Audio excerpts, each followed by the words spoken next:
Hi, everyone. We're the co-founders of Hidden Compass. You might know us, but if you don't, I'm Savani. And I'm Sabine. And we're here with journalist Tim Bird for Behind the Byline, where we introduce you to the talented storytellers behind each issue of Hidden Compass. Thank you so much for joining us, Tim. Oh, you're welcome. It's a pleasure.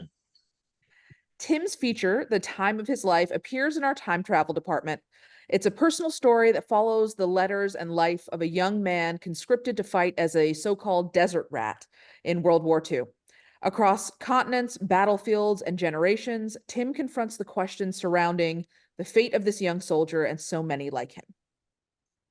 It's a fantastic story, Tim. And in the piece, you reflect on just how young many of these soldiers were, and you're examining the tension between the sense of adventure and camaraderie and purpose some of them felt, and also their mortal peril. You haven't experienced that personally, nor have your editors, and most of the people in this story have passed. So how did you explore, let alone convey, what that was like? Well, the whole idea about this to start with, was that I had access to a great stash of letters written by this character, and they kind of chart the whole experience that he had from being called up into the army until what happened to him later on his adventures as a soldier. And it kind of, if you read them in a chronological order, you can trace the kind of sense of adventure that he had to start with. And that becomes something, like it becomes a wearier tone, if you like, as things go on. So I drew on that as much as I could, and that was the kind of forming the central theme of the story to start with. That was what inspired me. And he writes in such detail, and he writes very well, and handwritten letters, of course. So he was writing home to his family. Apart from that, I looked at various archives to try to get the feel of what was happening in the locations where he was, and to kind of sense the idea of the combat that he had experience of, and how that was described by other people who were in his regiment and in similar situations in similar locations.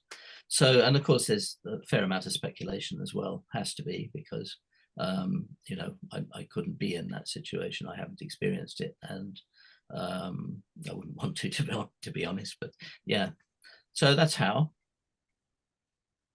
It's incredible how those pieces of research, of information that you did have, allowed you to tell the story and communicate the feelings and the emotions and give us a glimpse into that. And at this point, we're decades removed from World War II, and the kinds of global conflict that were formative for generations past. There's a danger that, as we become farther and farther removed from it, we become less interested in these types of stories or believe them to be less important over time. And so why do you think stories like this one matter? Well, firstly, because I think there's always, we get a bit blasé about the fact that we haven't experienced these conflicts, but the possibility of them happening again is always there. So, I mean, if anything else, it's a reminder of, how that can be. But I have to say, I don't have much faith in the human race as a race, in individuals and in small collective numbers. Yes, I think we can be great to each other, but I think generally we haven't learned from our lessons historically. It's quite obvious we haven't learned from our lessons. If we had, we wouldn't have gone to war.